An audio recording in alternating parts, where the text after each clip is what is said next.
I couldn't believe what I was looking at. My stomach dropped. My backyard, my pride and joy, was destroyed.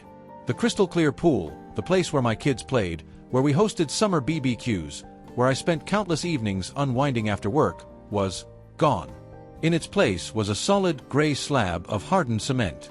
I took a step forward, my brain struggling to comprehend.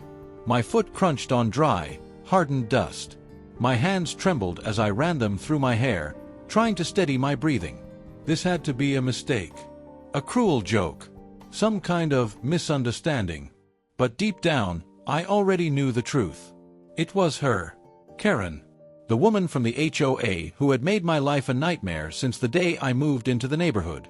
The self-appointed ruler of our cul-de-sac. The woman who harassed me over my lawn, who left nasty notes on my door about my trash bins, who once reported my house for having an unauthorized color of curtains. And now, she had escalated. Beyond passive-aggressive emails and warning letters. Beyond fines and friendly reminders.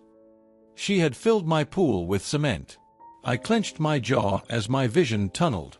My pulse pounded in my ears. My kids were going to come home in a few hours, expecting to jump in for an afternoon swim. My wife was at work, blissfully unaware of the absolute destruction in our backyard. Then I saw something else, something that made my breath hitch. A small security camera, mounted high up on my neighbor's shed, facing directly at my yard. A sick kind of anticipation twisted in my gut. If that camera was on, if it caught everything, I had proof. And Karen, she had no idea what she'd just done. The story doesn't start here, though. No, this was just the final straw. The explosion at the end of a long, infuriating fuse. To understand how I got here, standing in my backyard, staring at a ruined pool, fists clenched with rage, you need to hear everything. You need to know how this war with Karen started. It began a year ago, on a perfectly normal afternoon, when I received my first ever HOA violation letter. A single white envelope sat in my mailbox. No return address, just my name printed in bold, aggressive letters. I didn't think much of it at first. I was new to the neighborhood, still unpacking boxes, still figuring out the unspoken rules of suburbia. But when I opened that letter and saw the words violation notice staring back at me, I knew I was about to be introduced to a whole new level of pettiness. The crime. My trash cans were visible from the street. Are you serious? I muttered, reading over the letter again. It claimed I was in violation of some obscure HOA regulation requiring all trash bins to be fully concealed from public view, whatever that meant. There was a warning at the bottom, saying that if I didn't comply within 48 hours, I'd be fined. Annoyed, I crumpled the paper and tossed it onto the counter. I had just moved in. There were 100 things more important than where I stored my bins. But I wasn't trying to start a fight, so I wheeled them into the garage and moved on with my life. Or at least, I thought I was moving on. The next morning, I met Karen. She was standing in my driveway, arms crossed, her lips pressed into a tight line like she'd been sucking on a lemon. "Good morning," I said cautiously. She didn't respond right away, just gave a slow, exaggerated glance toward my house, like she was already judging every inch of it. Then she spoke. "I see you got my letter." I frowned. "Her letter? You're the one who sent that?" I asked. As the head of the HOA, it's my responsibility to enforce the rules. Her voice was clipped, firm, like she was some kind of law enforcer instead of just an overzealous neighbor. "We have standards in this community." I forced a polite smile. "Well, I already moved the bins, so—" "I noticed," she cut in. "Let's try to keep it that way." She gave me one last long stare, like she was daring me to step out of line, before turning on her heel and walking back toward her house. Something about the whole interaction didn't sit right. It wasn't just the complaint about the bins. It was the way she looked at me, like I didn't belong, like she had already decided I was trouble. I should have known then that this wouldn't be the last time she tried to make my life difficult. I just didn't expect how far she'd take it.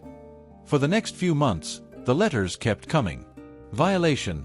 Lawn overgrown by 1 inch. Violation. Unapproved garden decorations. Violation. Christmas lights still up past January 5th. Every time, it was something ridiculous. Something no other neighbor seemed to care about. But Karen cared. A lot. And every time I complied, grudgingly, but I complied. I trimmed the lawn. I took down the decorations. I even asked for approval before adding a small bird feeder to my backyard, just to avoid the hassle. But then came the pool incident. The moment I realized that playing nice wasn't going to work. It started with another letter, this one more aggressive than the others. Your pool violates HOA guidelines and must be removed immediately. I laughed when I read it. Removed? My pool had been here before I even moved in. The previous owners installed it years ago. It was already approved, already part of the property. So, I did something different this time. I ignored the letter. And that's when Karen escalated. One evening, about a week after the pool warning, I was out back grilling when I saw Karen standing just outside my fence, watching. Not passing by, not walking her dog, just standing there, staring into my yard. I set my tongs down and walked over. "Can I help you?" She tilted her head slightly, a smirk playing at the corner of her lips. "I noticed you haven't addressed the pool violation." I sighed. "That's because it's not a violation. The pool was here before I moved in." She raised a perfectly plucked eyebrow. "It wasn't approved under your ownership." "What?" I laughed. "That's not how that works. The HOA already approved it when it was built. You can't just decide to change the rules now." Her smile widened, but there was nothing friendly about it.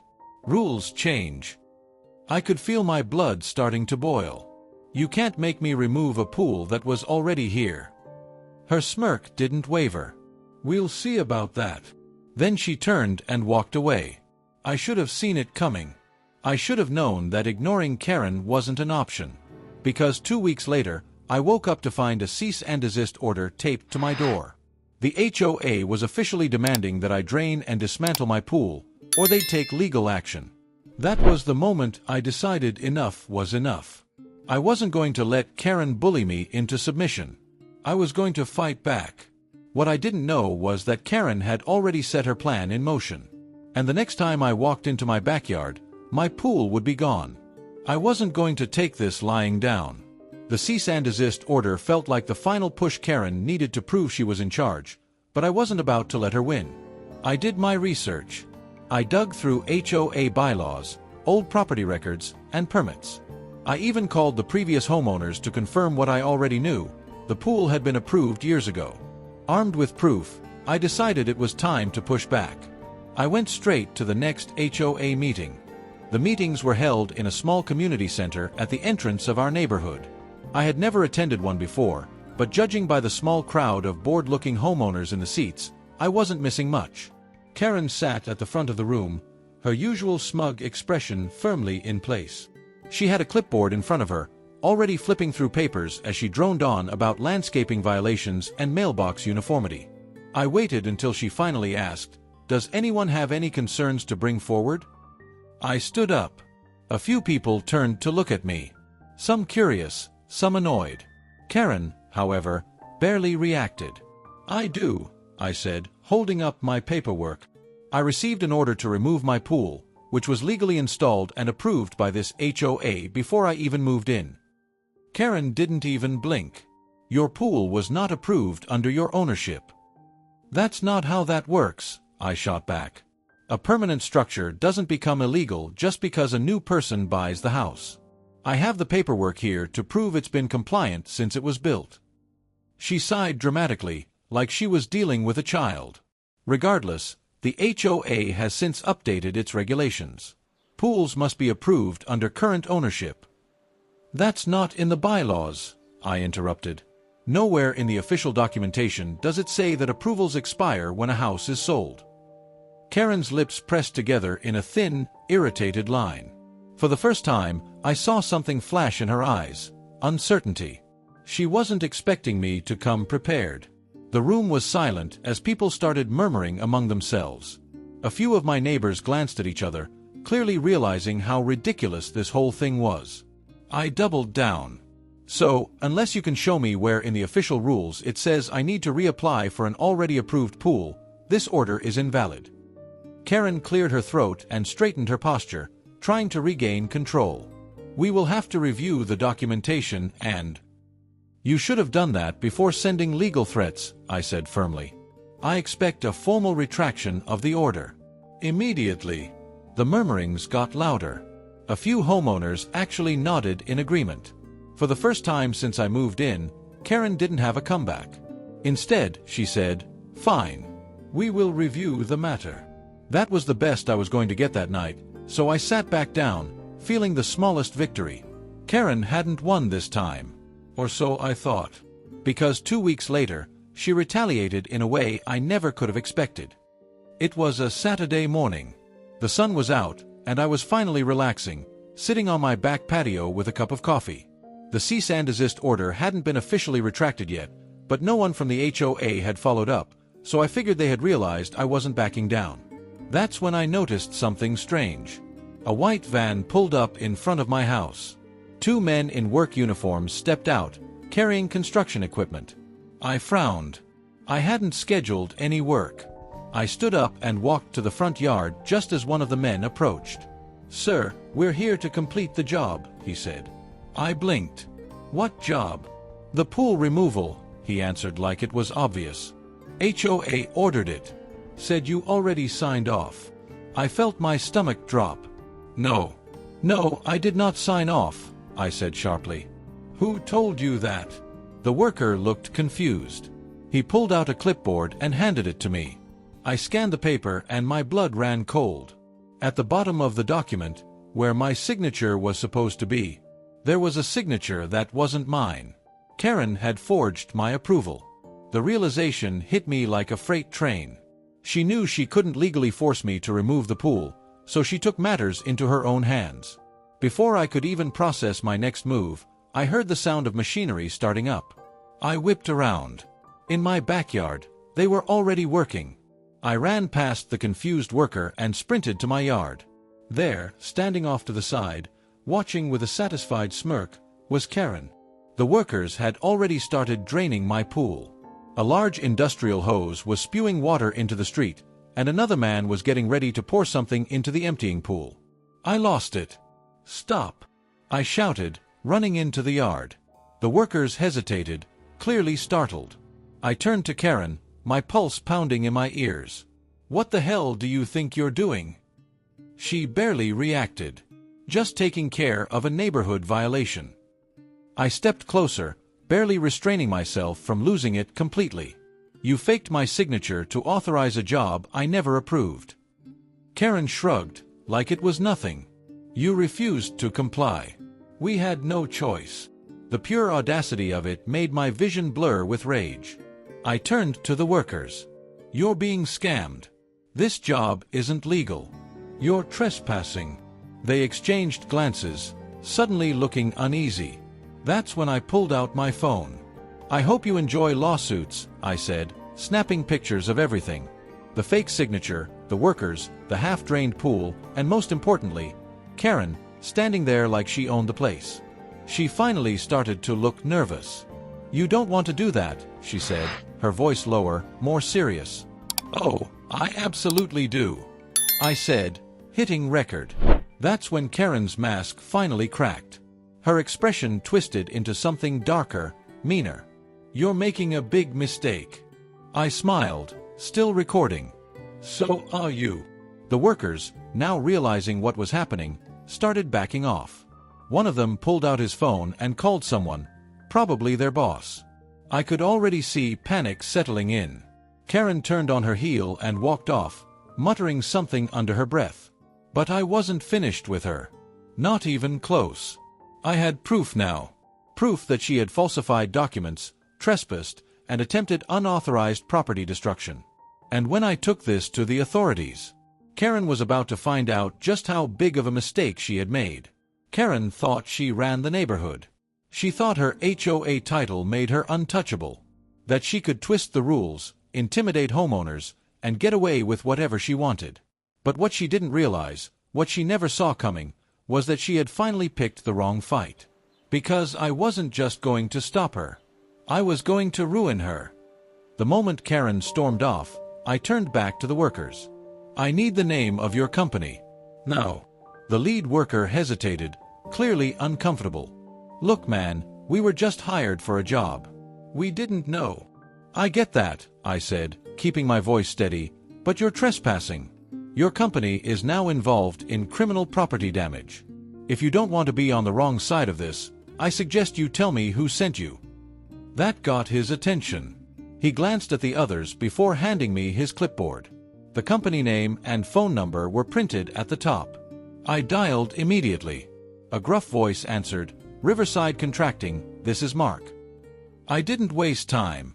Your crew is at my house attempting to destroy my property under an illegally forged authorization. If they don't leave right now, I'm calling the police. Silence. Then, what? I could hear Mark shifting in his seat. I repeated everything. The fake signature, the HOA's unauthorized order, the fact that I had it all on camera. Mark started cursing under his breath. "Pull the guys out," he ordered someone on his end.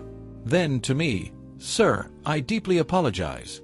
We were told this was all above board. We'll compensate for any damages." I barely heard him because I was too focused on the police call I was about to make. 10 minutes later, the workers were gone. But I wasn't done. I had 3 things. A copy of the forged authorization with Karen's fake signature. Video evidence of her watching the illegal destruction. Security footage from my neighbor's camera proving she had been in my yard days before the workers showed up. It was time to take this to the next level. I didn't go to the HOA. That was Karen's kingdom. I went straight to the police. At the station, I sat across from a tired-looking officer, laying everything out in front of him. He took his time reviewing the documents, watching the video on my phone. I could see the moment it clicked, the moment he realized how bad this was. "This is serious," he muttered, sitting up. "I know. You're saying she forged your signature?" "Look at the handwriting," I said. "It's not even close to mine." And she admitted on camera that I refused to comply, which proves I never agreed to this. The officer exhaled. "Yeah, this could be criminal fraud." He looked back at my phone. "And trespassing. And vandalism, if there's property damage." I sat back, arms crossed. "So what's the next step?" He glanced at his computer, typing something in. "We'll have to investigate, but..." He cut himself off as another officer walked by. "Hey, Stevens, take a look at this." Officer Stevens leaned over the screen. His brows lifted. "Wait. Karen Mitchell." I straightened. "You know her?" Stevens scoffed. "Oh, we know her. She's been reported before. Harassment, unauthorized fines, intimidation, but nothing ever stuck. Most people just gave up fighting her." I smiled for the first time that day. "Well," I said, "I'm not most people." That evening, as I was back home reviewing my case, my doorbell rang. I opened it to find Karen standing there. I folded my arms. "You've got some nerve showing up here." Her usual smugness was gone. Instead, she looked rattled. "We need to talk," she said. I didn't move. "No, Karen. We really don't." She stepped forward. "Look, there's no need to involve the police." I laughed coldly. "Oh, that ship has sailed. You committed a felony and thought you could get away with it." Karen's face darkened. "You're making this a bigger deal than it is." I stepped onto the porch, getting in her face. "You illegally destroyed private property. That's not an HOA dispute, that's a crime." Her jaw clenched. "Do you really want a war over this?" I smiled. "Karen, you already lost." And I wasn't wrong. Because the very next morning, Karen woke up to a warrant for her arrest. Karen's reign over the neighborhood was officially over. By the time the sun rose the next morning, word had already spread. It was all over the local news. HOA president arrested for forgery and property destruction. I barely had time to grab my morning coffee before a patrol car pulled up in front of Karen's house. 2 officers stepped out and knocked on her door. I stood at my window, watching. Waiting. A few seconds later, the door opened. Karen appeared in her usual pristine, beige-colored cardigan, but something was different. She wasn't smiling. Even from my window, I could see it. She was scared. One officer spoke to her, holding up a piece of paper. The warrant. Karen's hands started shaking. She shook her head, her mouth moving fast, like she was trying to explain it all away. But the officers weren't interested in her excuses. The second officer stepped forward, pulled out his handcuffs, and click. Karen Mitchell, HOA tyrant extraordinaire, was officially in police custody. I wish I could say I was the type of person to be humble in victory, that I simply watched, nodded, and went about my day. But that would be a lie. I stepped onto my porch, coffee in hand, and locked eyes with Karen as the officers led her to the car. She saw me. Oh, she saw me. Her face was red with rage. If looks could kill, I'd have been 6 feet under. I gave her a small wave. Then, for the first time since moving into this neighborhood, I watched as Karen was forced to leave. And it was glorious. Now, I know what you're thinking. What happened next? Oh, trust me, it only got better. The fallout was immediate. That afternoon, I started getting visits. First, it was my next-door neighbor, Mark. Then, the Johnsons from down the street. Within a few hours, half the neighborhood had come knocking. And guess what? I wasn't the only victim. Karen had been running this HOA like a dictatorship for years. She had fined people over ridiculous violations. She had denied approvals for renovations unless homeowners personally paid her under the table. She had even threatened some of the older residents with legal action over minor infractions. And the worst part? No one had ever fought back. Until now. With Karen arrested, people started digging into her past violations, and the floodgates opened. By the end of the week, the HOA board called for an emergency meeting. And what they revealed was unbelievable. The board members, who Karen had bullied into submission for years, were scrambling. They admitted they had no idea she was forging documents, scamming homeowners, and violating her own rules. But when they started reviewing the HOA's finances, that's when they found the real bombshell. Karen had been embezzling money. Tens of thousands of dollars in HOA fees had been redirected to a personal account. People were furious. Homeowners demanded refunds, new elections, and full investigations. Some even threatened lawsuits. And as for Karen, well, she had bigger problems. The police didn't just charge her with forgery and trespassing. They added fraud, embezzlement, and destruction of property. Her lawyer tried to fight it, but with all the evidence, including my security footage, the fake signature, and multiple witness statements, Karen was completely screwed. She took a plea deal. 3 years in prison. That's right. The same woman who once fined me over my trash cans was now wearing an orange jumpsuit. I'd say that's justice. So, where does that leave me? Well, my pool is back. The contracting company, desperate to avoid legal trouble, paid for all the repairs. They even threw in a free upgrade, new tile, better lighting, and a built-in hot tub. The HOA, completely overhauled. New leadership, fair rules, and best of all, no more Karen. As for the neighborhood, it's quieter, better, happier. Turns out, when you remove a toxic dictator, people actually enjoy where they live. But what about Karen's house? Oh, that's the best part. Her home went into foreclosure. And guess who bought it? That's right. Me. Now, I don't actually live there. I turned it into a vacation rental. And you better believe that every time someone books a stay, they get a full tour of the place where the infamous HOA Karen lost her empire. So, let me ask you this. What would you have done in my situation? Have you ever dealt with an HOA nightmare like this? Tell me your thoughts in the comments. I'm reading every single one. And if you want more crazy real-life stories like this, don't forget to like, subscribe, and share. Trust me, you won't want to miss what's coming next. I wish I could say that was the end of it. That Karen's downfall was swift, satisfying, and left no loose ends. But life isn't that simple. Because even after she was arrested, even after she lost everything, her power, her house, her reputation, Karen wasn't done. Not by a long shot. About 2 months after her sentencing, just when I thought I'd never have to deal with her again, I got a letter. No return address. No sender. Just a plain white envelope sitting in my mailbox. eerily similar to the HOA violation notices she used to send. I felt a chill run down my spine. I took it inside, placed it on the counter, and just stared at it for a few minutes. Then, carefully, I opened it. The moment I saw the first line, my stomach dropped. "This isn't over." The handwriting was familiar. Sharp. Precise.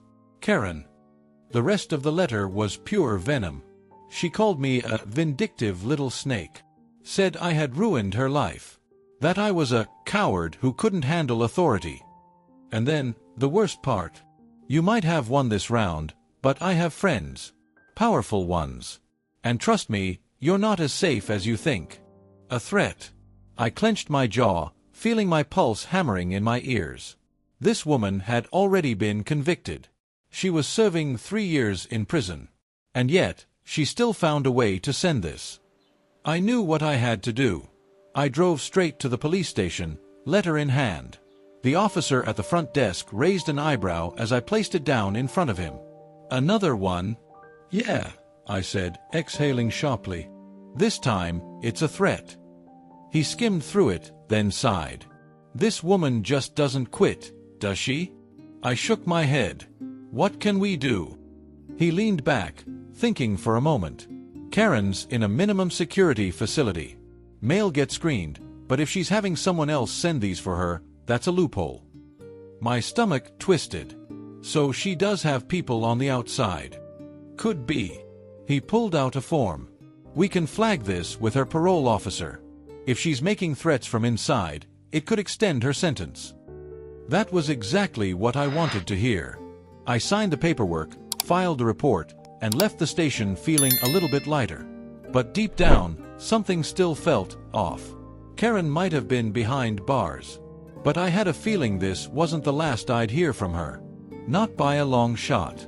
I kept telling myself it was over. That Karen's letter was just a desperate last gasp from a woman who had lost everything. But something about it bothered me. She had connections. That's what she claimed. And after everything she had already done, the fake signatures, the illegal fines, the blatant trespassing, I wasn't about to dismiss the possibility that she still had people working for her. I just didn't expect them to show up at my house. It was a Friday evening. My wife and I had just put the kids to bed, and I was sitting in the living room, scrolling through my phone, when I heard a knock at the door. Not the polite, casual kind. Loud. Insistent. I got up, glanced through the peephole, and my stomach dropped. A man in a dark suit stood on my porch. He wasn't a cop. Wasn't a neighbor. And the moment I saw 2 more men standing behind him, I knew something was very, very wrong. I didn't open the door. Instead, I flipped the security camera feed on my phone and watched as the suited man knocked again. Then, in a voice that was calm, too calm, he said, "Mr. Dawson, we'd like to have a word." How did he know my name? I stayed silent. The man sighed, glancing at his watch like he was annoyed. "I know you're home. It would be better for everyone if we spoke in person." I felt a cold sweat creeping up my neck. This wasn't random. This was about Karen. And suddenly, her threat didn't seem so empty anymore. I did the only thing that made sense. I grabbed my phone and dialed 911. The moment the dispatcher picked up, I whispered, "There are 3 men at my door. I don't know who they are." I must have hesitated too long because the suited man stepped closer to the door. "I'd hate to have to come back at a less convenient time," he said smoothly. "Maybe when your kids are awake." That was it. That was the moment my fear turned to rage. They had crossed the line. I unmuted the phone, making sure they could hear me. "I'm on the phone with the police." "Leave. Now." There was a pause. Then, without another word, the man stepped back. The 3 of them turned and walked away. I stayed frozen at the door until I saw the police cruiser pull up a few minutes later. But by then, they were gone. The cops took my statement. They reviewed the security footage, but without any direct threats or a break-in, there wasn't much they could do. "They didn't commit a crime by knocking," one officer told me. "But if they come back, call us immediately." I nodded, but deep down, I knew what this was. This wasn't a random scare tactic. This was a warning. Karen still had people pulling strings for her, and I had a feeling they weren't going to stop anytime soon. That night, I barely slept. Every sound, every creak in the house made my heart pound. My wife tried to reassure me. "They were just trying to intimidate you," she said. "It's over now." I wanted to believe her, but I couldn't shake the feeling that something worse was coming. Something I wasn't ready for. And I was right. Because the next morning, I walked outside to find my car completely destroyed. I stood in my driveway, staring at the wreckage that used to be my car. The windshield smashed. The tires slashed. The entire body spray-painted with crude insults. And in the center of the hood, in big, bold red letters, was a single word: payback. My blood ran cold. This wasn't random vandalism. This was a message. A message from Karen's people. I immediately pulled out my phone and snapped every angle, every detail. Then, I called the cops. When the officers arrived, they took one look at my car and started shaking their heads. "Any idea who might have done this?" one of them asked. I let out a humorless laugh. "Yeah, I have a pretty good idea." I told them everything. The letter. The men at my door. The fact that this all traced back to Karen. One of the officers, a guy named Rodriguez, frowned. "You said she's in prison, right?" I nodded. 3 years. But she has people on the outside. Rodriguez exhaled sharply.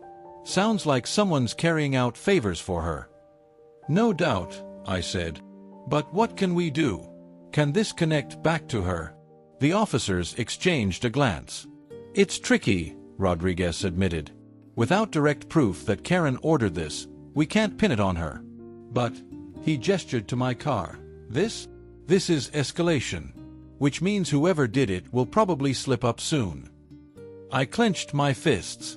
"You think they'll try again?" Rodriguez gave me a grim look. "Yeah. And when they do, we'll be ready." The police took my car in as evidence and promised to increase patrols around my house. But that wasn't enough for me. Karen's people had already shown up at my door. They had already destroyed my property. I wasn't about to wait for them to go further, so I decided to fight back. On my terms. That night, I installed 2 more security cameras. Not just the usual front door and driveway setups, but hidden ones. One facing the street. One covering the backyard. And one inside my mailbox, in case Karen's little friends decided to drop off another lovely threat. Then, I made some phone calls. See, I wasn't the only one who hated Karen. Half the neighborhood had been terrorized by her. And if she still had people on the outside, I needed to find out who they were. Over the next few days, I started talking to my neighbors. And that's when I heard something that made my stomach drop. A few doors down, an older couple, the Millers, told me that someone had been watching their house. "We thought it was just a coincidence at first," Mr. Miller said. "But a black sedan keeps parking at the end of the street. Same car. Same guy sitting in the driver's seat. Always at night." I felt a chill run through me. "Did you get a look at him?" I asked. Mrs. Miller nodded. "Dark hair. Tall. Wears a suit, like he's trying to look professional, but something about him feels wrong." I knew exactly who they were talking about. The man from my doorstep. Karen's friend. That night, I barely slept. I stayed up, watching the security feeds, waiting for something to happen. And at exactly 3:12 a.m., it did. The motion detector pinged. I pulled up the camera feed, heart pounding. And there, just beyond the streetlights, was the black sedan. Watching. Waiting. I grabbed my phone and dialed 911. "This is Dawson," I whispered. "He's back." The dispatcher didn't even hesitate. "Officers are on the way." But before they could get there, the car pulled away. Whoever was inside knew. They knew I was watching, and they were taunting me.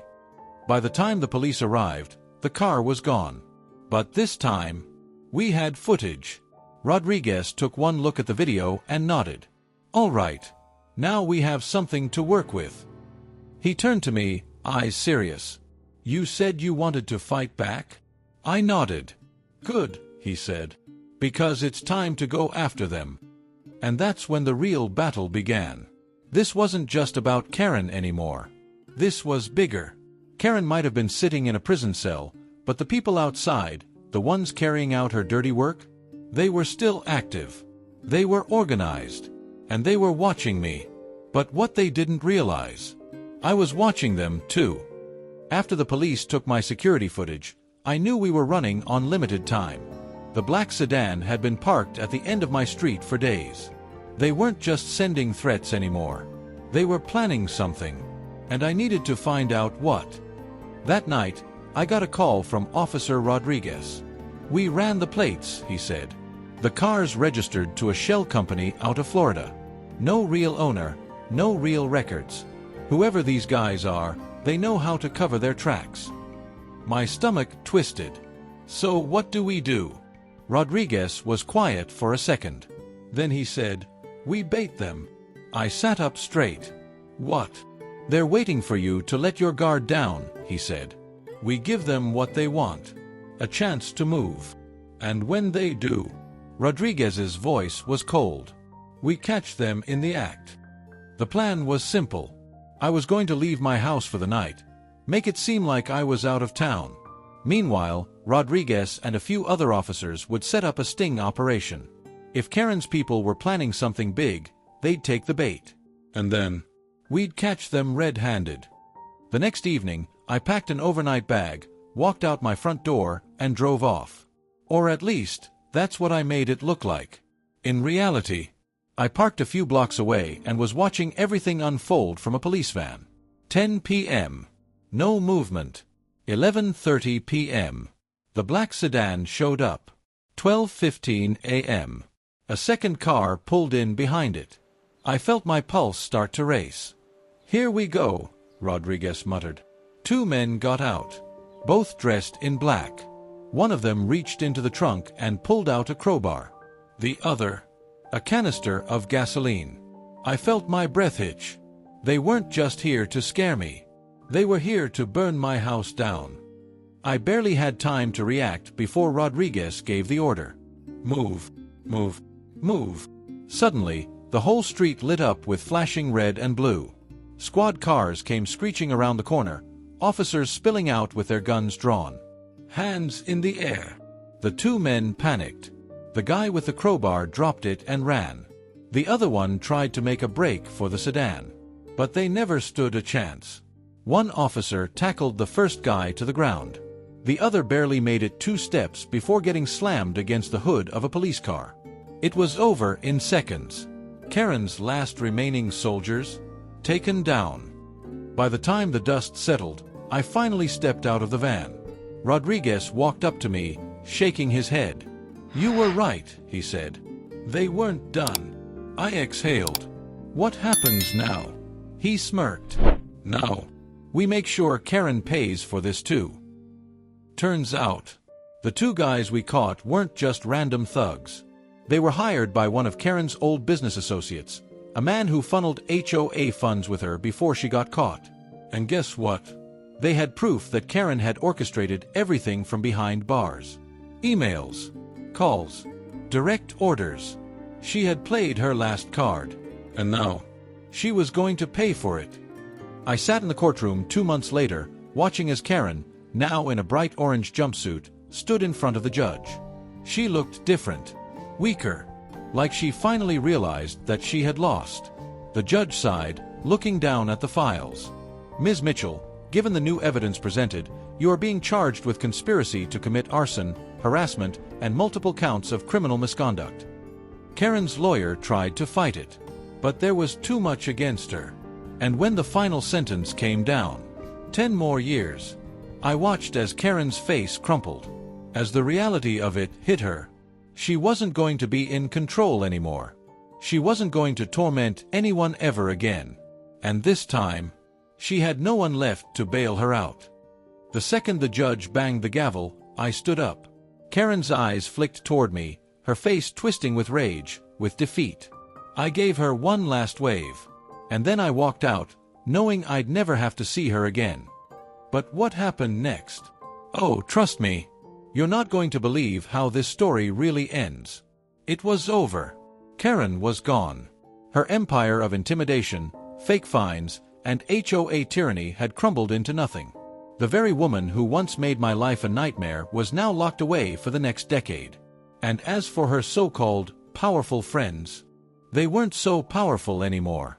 After the sting operation, Karen's business associate was arrested for fraud and conspiracy, and her 2 hired thugs took plea deals in exchange for testifying against her. That meant one thing. Karen had no leverage left. No allies. No money. No way out. For the first time in her entire life, Karen Mitchell was powerless. And I'd be lying if I said that didn't feel damn good. With her gone, the neighborhood changed. The HOA was dismantled entirely.